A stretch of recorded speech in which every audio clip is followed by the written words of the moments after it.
Eka Kurniawan. Dan itulah dunia laki-laki. Ya, dunia laki-laki itu apa? Berantem, ya kan? Berantem. Di sini banyak mengisahkan bagaimana si penderita ini, ya. Si tokoh utama. Ya, tokoh utama ini kan menderita. Kalau dalam istilah medis ada istilahnya, ya. Yang itu yang diungkapkan oleh Eka Kurniawan. Eka Kurniawan. Jadi dia mengangkat tema yang tidak biasa. Ya, mengangkat itu. Pemisah antara ini cerita. Ya. Itu singkat-singkat, ya. Tampak sebenarnya Eka Kurniawan itu mau mengajak kita untuk membedakan mana wilayah cinta dan mana wilayah nafsu, ya. Hasrat. Semacam ini. Dia tidak, sebagai penulis, dia tidak mengarahkan tokoh-tokohnya untuk memperoleh solusi tertentu.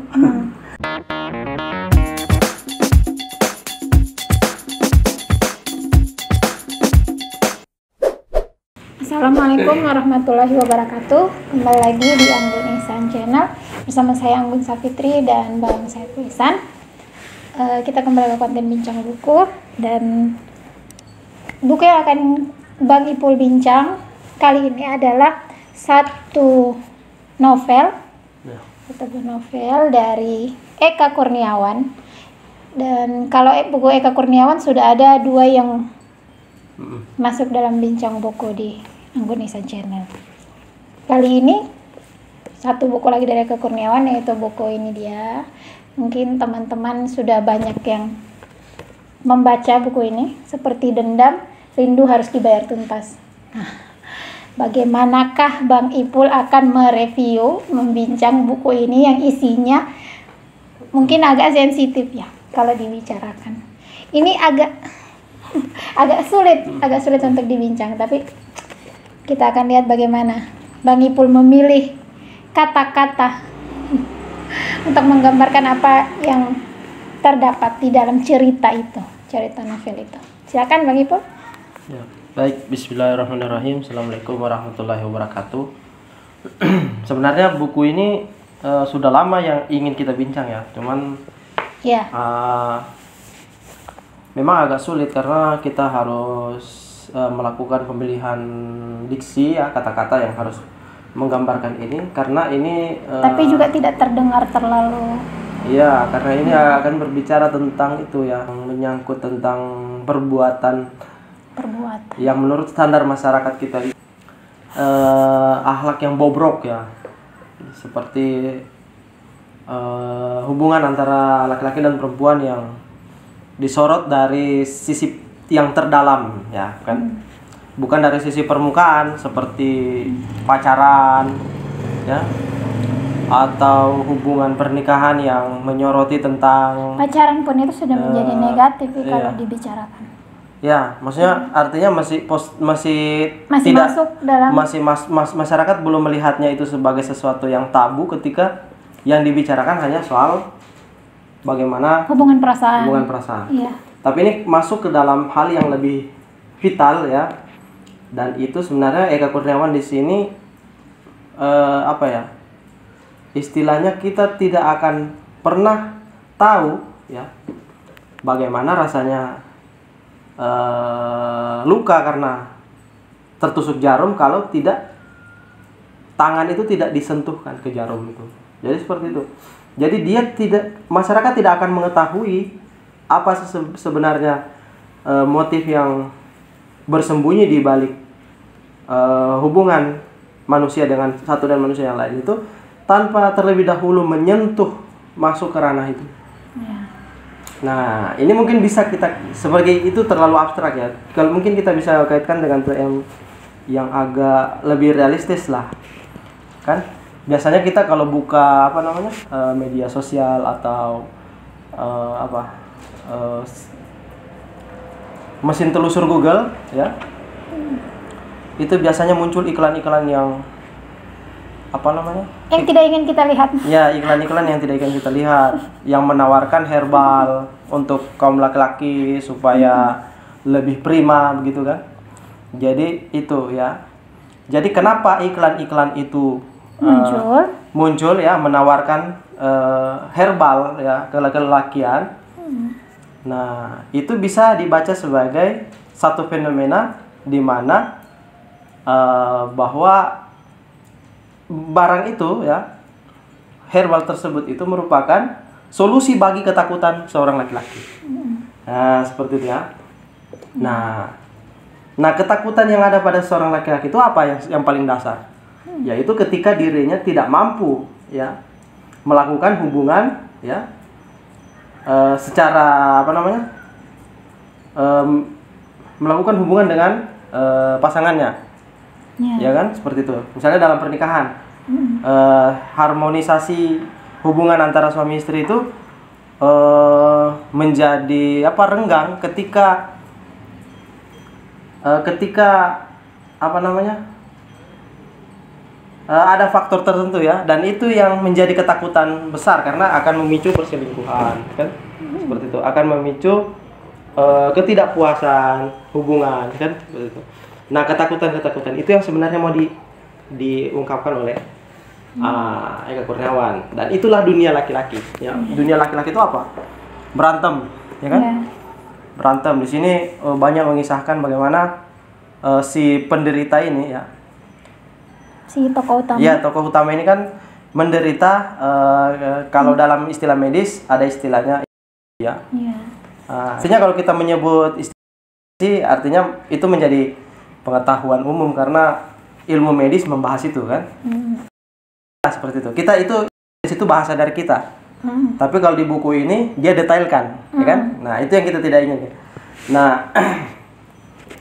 Nah, itu ya yang membuat seorang tokoh utama ini akhirnya melihat berkelahi itu sebagai pelampiasan akan itu ya, ketertekanan dalam hidupnya. Karena dia merasa tertekan dengan keadaannya itu, ya. Apalagi itu terjadi ketika dia jatuh cinta terhadap seorang perempuan. Dan dia masih muda. Ya. Jadi dia katakan, apa gunanya saya sebagai lelaki ketika alat vital ya saya tidak berfungsi ya, dalam melakukan hubungan itu. Jadi apa? Melalui tokoh ini sebenarnya Eka Kurniawan itu mau memperlihatkan kepada kita bahwa kehidupan laki-laki itu ya rata-rata seperti itu, menganggap yang seperti itu. Ya kan begitu kan?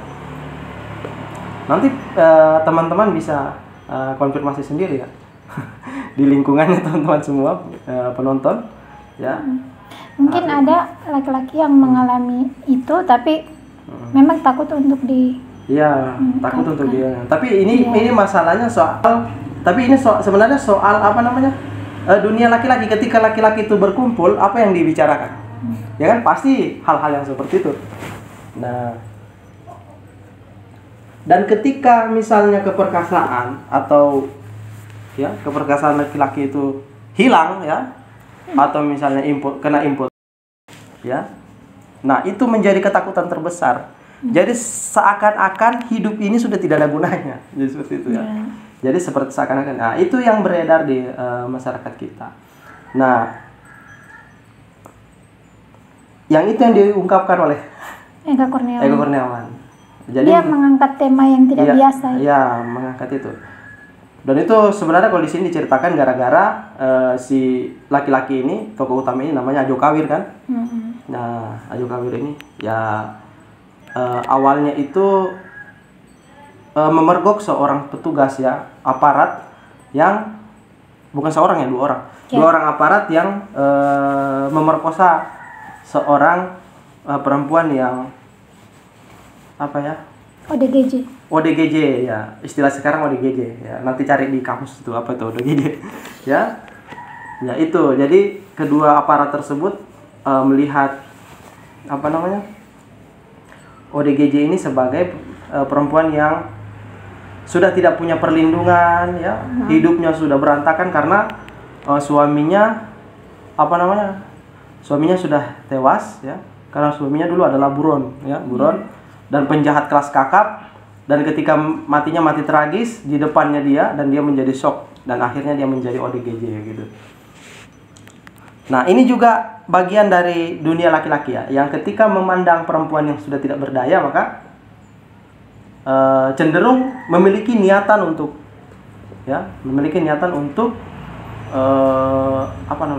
menindas seorang perempuan. Nah, sama dengan cerita lain di dalam buku ini juga, ya. Ada siapa? Si janda muda itu. Siapa? Mawar merah kalau salah, siapa namanya. Nah, dia itu seorang janda yang ditinggal mati suaminya, tapi dia mengontrak rumah kepada si paman gembul ini. Ya. Nah, paman gembul mengontrak rumah dan dia tidak mampu bayar.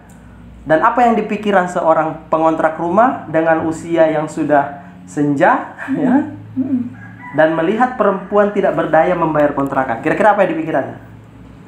Kalau penonton bisa tebak, ya kan? Nah, Eka Kurniawan membuat apa namanya?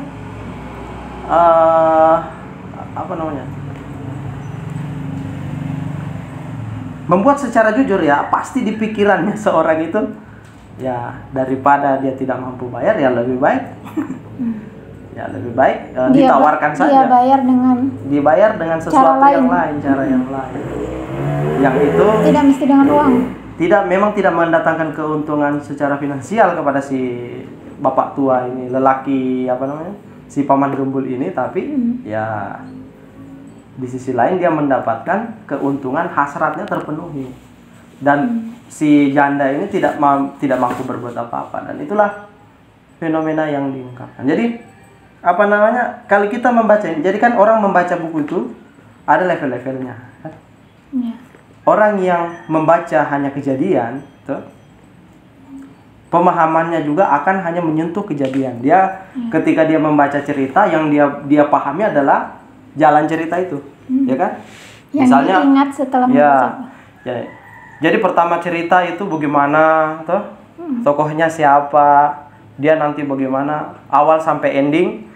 Kalau dia hanya bisa menceritakan itu, maka itu hanya menyentuh soal jalan cerita. Tapi ini kan Eka Kurniawan ini mengajak pembaca untuk masuk lebih dalam. Jadi bukan jalan cerita yang dipentingkan di sini. Jalan cerita penting, tapi yang lebih penting itu adalah kehidupan yang ditampilkan dari satu cerita. Olehnya itu, kenapa di sini penggalan-penggalan kalimat itu apa namanya istilahnya? Part-part dalam cerita itu yang biasa kalau kita baca buku ada bintang 3, ya. Ini nih, pemisah antara ini cerita, ya. Itu singkat-singkat, ya. Kalau di buku lain biasanya pemisah itu misalnya 3 halaman baru ada satu pemisah, atau misalnya nanti hampir berapa halaman baru ada. Kalau ini dia ada yang hanya satu paragraf sudah ada pemisahnya, ini macam pembukaan. Berbeda latar waktu. Berbeda latar waktu, ya. Latar waktunya cepat pindah. Karena dia sebenarnya di sini mau itu, ya, kepentingannya dia itu adalah istilahnya mengungkapkan bagaimana sudut pandang masyarakat terhadap masalah yang ada masyarakat itu. Nah, seperti itu kan. Nah, kalau kita hubungkan dengan novelnya Eka Kurniawan yang sebelumnya, yaitu Cantik Itu Luka, kan? Nah, di situ tampak sebenarnya Eka Kurniawan itu mau mengajak kita untuk membedakan mana wilayah cinta dan mana wilayah nafsu, ya. Hasrat. Eka Kurniawan itu selalu mengajak kita untuk membedakan itu, tapi di masyarakat kita cenderung membuatnya menjadi satu, kan? Ya. Jadi antara hasrat, menganggap itu sama. Ya, ketertarikan. Artinya ketertarikan terhadap lawan jenis itu dibaca sebagai satu kesatuan antara nafsu dan rasa cinta, kekaguman itu. Nah, tapi oleh Eka Kurniawan itu sebenarnya dibedakan, ya, lewat jalan cerita yang dia susun. Nah, itu kan luar biasa. Nah, misalnya di Cantik Itu Luka kan ada sosok siapa? Kamerat Kliwon, ya, dengan si Alamanda, ya. Yang ketika di tengah lautan sudah pakaiannya basah dan masing-masing tidak sudah sebenarnya berpotensi sekali untuk melakukan hubungan, tapi oleh Eka Kurniawan dibuat cerita tidak ada perasaan apa-apa, tapi padahal mereka ini saling cinta satu sama lain, tapi ketika mendapatkan misalnya di tengah laut berdua, tidak ada siapa-siapa yang melihat, ya, dan kemudian busana juga, ya, karena basah, ya, ditanggalkan dan lain sebagainya. tidak terjadi apa-apa. Karena pikirannya dikontrol untuk tidak Dan memang tidak ada pikiran untuk melakukan. Nah, lain halnya misalnya dengan ketika di daratan ya, seseorang yang akhirnya di situ diperankan oleh Sodanco itu kan. Nah, si prajurit masa penjajahan ya, walaupun si Alamanda berpakaian busana tertutup dan lain sebagainya, tapi dia motivasi cara dia melihat Alamanda itu bukan dengan, tapi di situ memang sebenarnya dia mau tampilkan sebagai ketertarikan, tapi ketertarikan yang dipandang dengan cara lain sehingga menimbulkan apa yang disebut dengan hasrat itu ya. Nah, itu ya.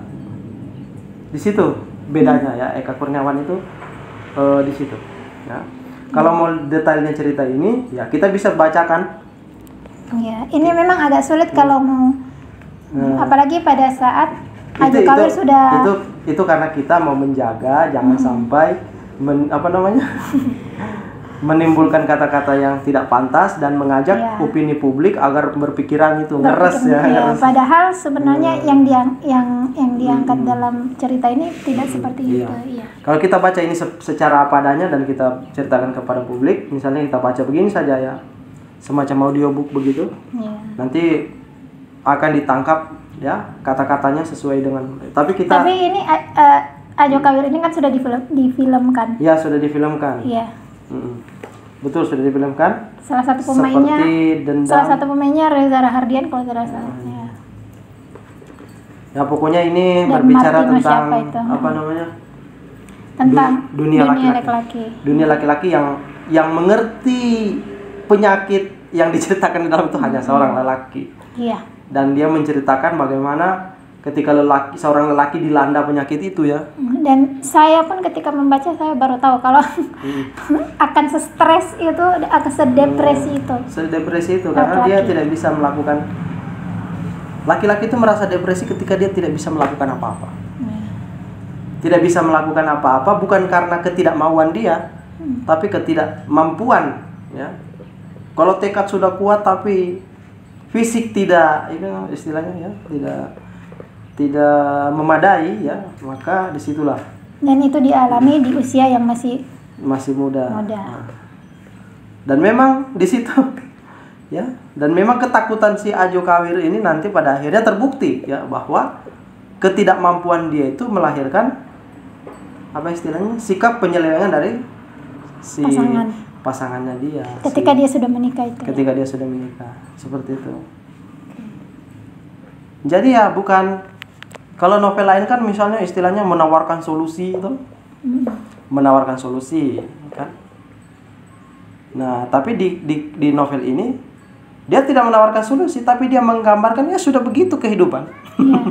Kehidupan pembaca mungkin disuruh untuk memikirkan. Iya, kan ada novel. Kehidupan itu ada hukumnya, kan? Jadi penulis ketika dia memberikan solusi, ketika ada masalah kamu datang pergi berdoa, kan? Setelah berdoa pasti selesai masalah kamu selesai. Tapi padahal kehidupan itu ketika kamu habis berdoa masalah belum langsung selesai, bahkan masalah mungkin ditambah karena kadang kan logikanya ada itu semakin banyak masalah yang kamu dapat, maka ketika keluar dari masalah itu semakin besar peluang suksesnya. Bukan berarti kita diberikan masalah, begitu dikasih masalah, ada masalah langsung pergi berdoa masalah selesai. Enggak, ya. Tidak segampang itu kehidupan. Nah, itulah yang sebenarnya penulis-penulis sastra itu ingin mengungkapkan hal-hal yang begitu, ya. Jadi tampak kalau kita membaca buku itu semacam ini, dia tidak sebagai penulis, dia tidak mengarahkan tokoh-tokohnya untuk memperoleh solusi tertentu. Tapi dia hanya menampilkan bahwa tokoh-tokohnya itu menjalani kehidupan yang berat sebagaimana orang jalani semuanya. Kan? Dekat dengan Tuhan itu bukan berarti tidak perlu bekerja, tidak terkena kesulitan. Kan? Tidak terlilit hutang dan lain sebagainya. Nah, itulah kehidupan yang direkonstruksi oleh Penulis adalah kehidupan yang apa adanya. Bukan kehidupan yang dipoles-poles seolah-olah kalau kita tampil sebagai religius tuh sudah langsung terpenuhi semua solusi kita. Belum tentu. Jadi novel ini membawa kita untuk selalu berpikir. Iya, kita berpikir. Jadi ketika kita membaca novel dan memunculkan satu perspektif baru, itu baru novel yang luar biasa, buku yang luar biasa. Tetapi kalau kita membaca buku dan kita tahu nanti kita tidak mengubah apa-apa dalam kehidupan kita kan, tidak mengubah istilahnya, tidak mempengaruhi cara berpikir kita, ya kan? Malah kita semakin masuk di dalam kepalsuan, kan? Di dalam kepalsuan hidup itu. Kepalsuan hidup itu macam yaitu tadi kita berusaha kita hidup kayak ala motivator yang seolah-olah selalu kita itu pemberi solusi, padahal kita sendiri punya masalah banyak. Ya. Kita tampil sebagai pemberi solusi bagi orang. Ketika kamu mengalami masalah, ini solusinya. Padahal saya memberi solusi ini juga tidak lepas dari masalah. Nah, maka begitu juga sebagai seorang penulis ini, ya kan? Dia tidak hadir untuk memberikan solusi bagi kehidupannya pembaca, tapi dia hadir sebagai orang yang mengungkapkan bahwa saya juga punya masalah macam kamu. Sehingga dia memberikan masalah untuk kita pikirkan. Dan yang kamu alami itu saya juga alami, seperti itu. Itulah kehidupan. Nah, jadi ketika kita membaca, kita menemukan masalah untuk kita pikirkan. Jadi bagi kita ya, walaupun buku ini isinya vulgar ya, dari segi kata-kata dan segi arahan pikiran, tapi menurut kita bahwa tidak ada buku yang negatif karena semua mengandung pengetahuan. Tidak ada buku yang patut dibenci. Sebenarnya tergantung dari pembaca melihat itu sebagai buku vulgar atau buku yang pengajaran memberikan pelajaran. Karena kan yang tergantung kita soroti yang mananya. Iya, kita lebih berat ke mananya. Begitu juga kehidupan itu juga begitu, halal dan haram itu bedanya tipis, ya kan? Tergantung kita. Seperti itu. Yang haram itu apakah tidak bisa dipelajari? Bisa, tapi ya kalau yang lain bisa memberikan batasan-batasan tertentu ya. Iya, apakah kita mampu mengontrol atau tidak? Ya, gitu. Ya.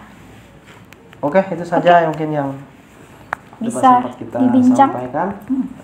Selengkapnya baca bukunya, ini yang asli terbitan Gramedia. Ya, ini cetakan tertentu ya. Kalau ada yang cetakan yang lain itu biasa sampulnya beda dengan ini. Judulnya Seperti Dendam Rindu Harus Dibalas Tuntas. Cetakan ke 10 Oktober 10 ya, bulan Oktober 2019. Oke. Ya. Sampai di sini dulu bincang buku kali ini. Bukunya ini Seperti Dendam Rindu Harus Dibayar Tuntas. Ini kalau orang yang sudah baca pasti senyum-senyum lihat bincang buku kami. Ya. Karena pasti mereka ini kesulitan. Iya. Seperti itulah. Kami kesulitan untuk menggambarkan bagaimana kehidupan si Ajo Kawir di dalam buku ini. Kalau mau lihat langsung visualnya seperti apa, itu filmnya sudah ada. Seperti Dendam Rindu. Silakan dinonton. Oke, terima kasih sudah menonton video kami, dan kali ini kita bicara lagi tentang ini ya, buku fiksi. Kemarin buku fiksi, buku yang berat-berat. Terima kasih sudah menonton video kami.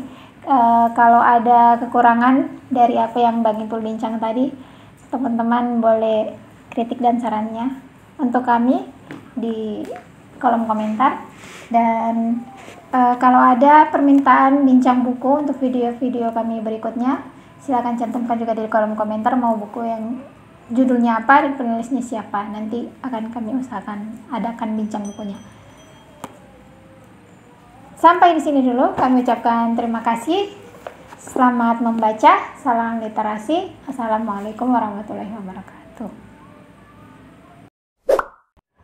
Jangan lupa subscribe, like, komen.